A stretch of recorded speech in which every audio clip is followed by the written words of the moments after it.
Dear Sadhguru, I find it much easier to see the wonder in the natural world than in humanity. How do I see the same wonder in human beings that I see in the peacock dancing? Well, it's a human being, right? No, I'm thinking if a bird is asking a question.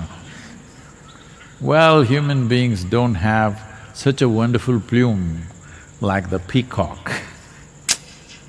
We don't have. We can put it on, but it's just put on. It's not like a peacock's plume. So, it's easy to see wonder in things with which you don't have to share anything.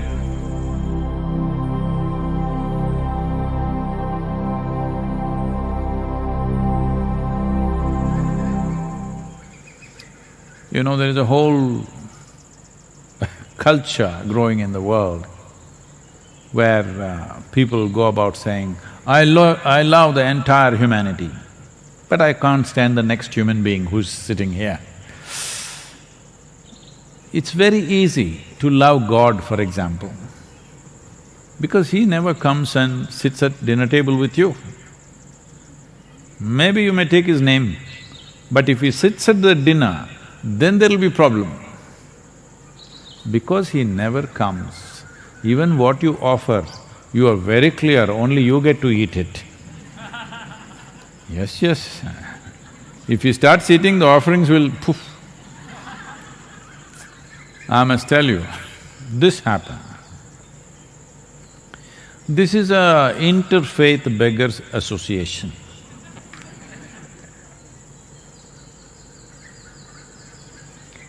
So, there are only three members, one Hindu beggar, one Christian beggar, one Islamic beggar.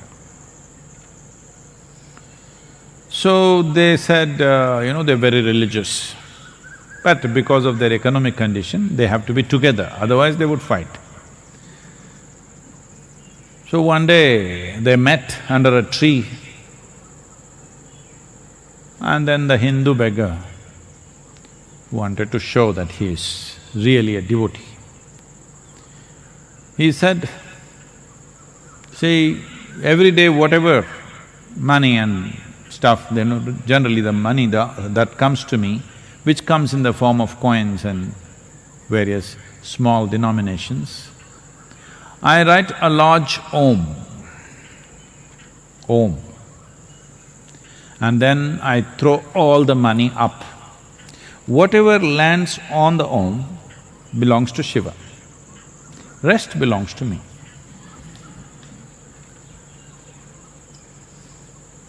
I am a real devotee. Om is, big tail and this one, all that.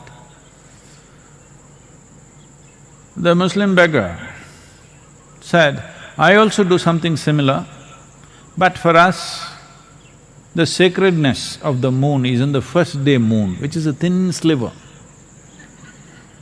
I draw the picture of a thin, the first day moon, then I throw the money. Whatever lands on the moon belongs to Allah, rest belongs to me.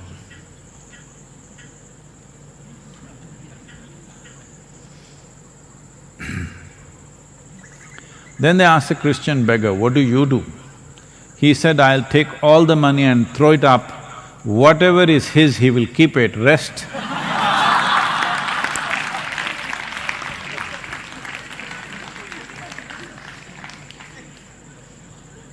Like this, it's easy to love a wild bird which is dancing, which is beautiful, because it doesn't ask anything of you. It doesn't even like you, actually. It doesn't think much of you. Have you seen how a peacock looks at you?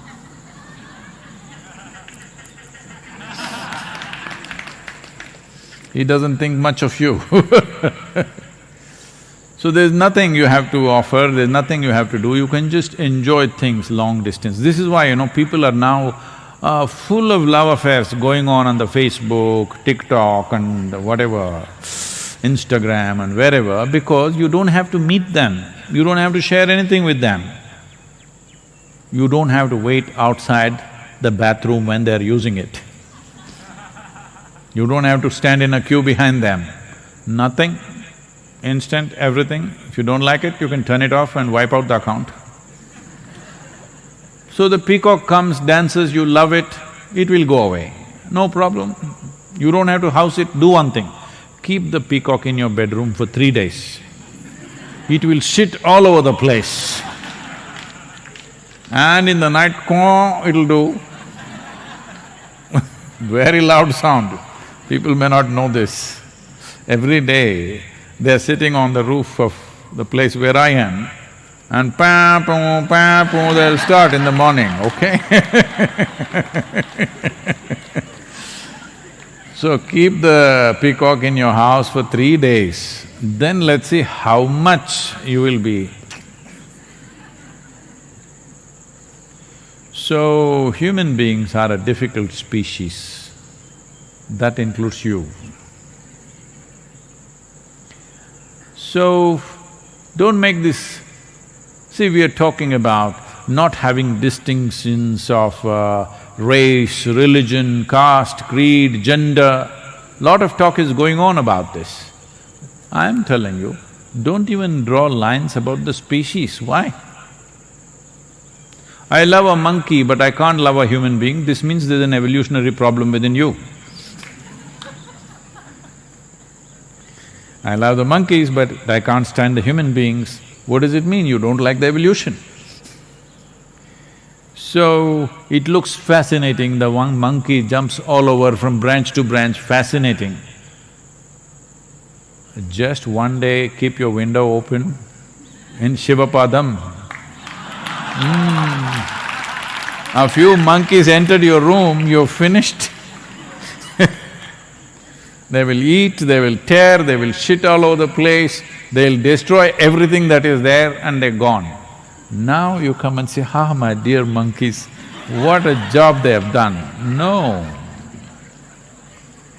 it won't work like that. So, it's all right, at least you're enjoying the birds, it's good. It's a kind of a lobby called ornithologist. You enjoy the birds, study the birds or enjoy the birds.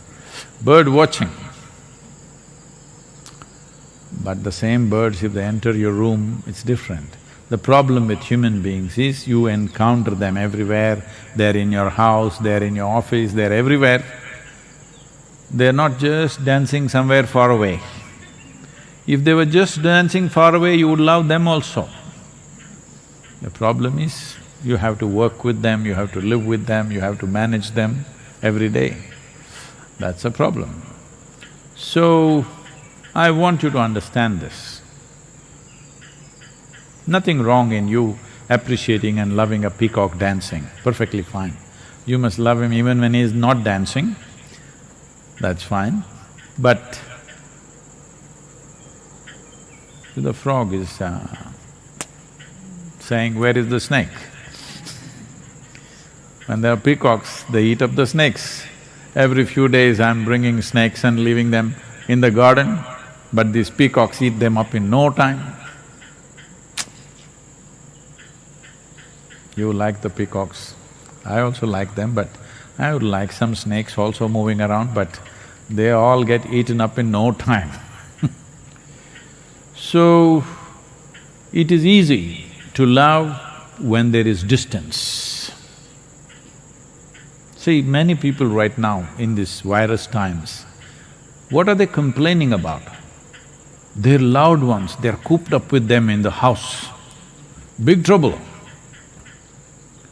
Domestic violence has increased 100%, some people are saying, in some countries, all kinds of troubles, everybody's seeking advice, what to do, how to manage this family. These are the same people you were missing because they were going to office every day. Why are you gone for so long? But now, they're home and trouble. Distance is a wonderful thing. Death is a fantastic thing. See, dead people are always loved by everybody. Have you seen this? The moment they are dead, they just suddenly become worship-worthy. Why did you not worship them when they were alive? How come the moment they are dead, they became worship-worthy? Anywhere in the world, they'll put them up and do this, put flowers, do whatever. Just because they're dead. When they were alive, you were not willing to do it. When they're dead, you're doing it. That means what?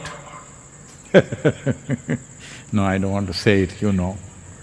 When they were alive, you were struggling with them. The moment they die, you worship them and you miss them and you love them. What does this mean?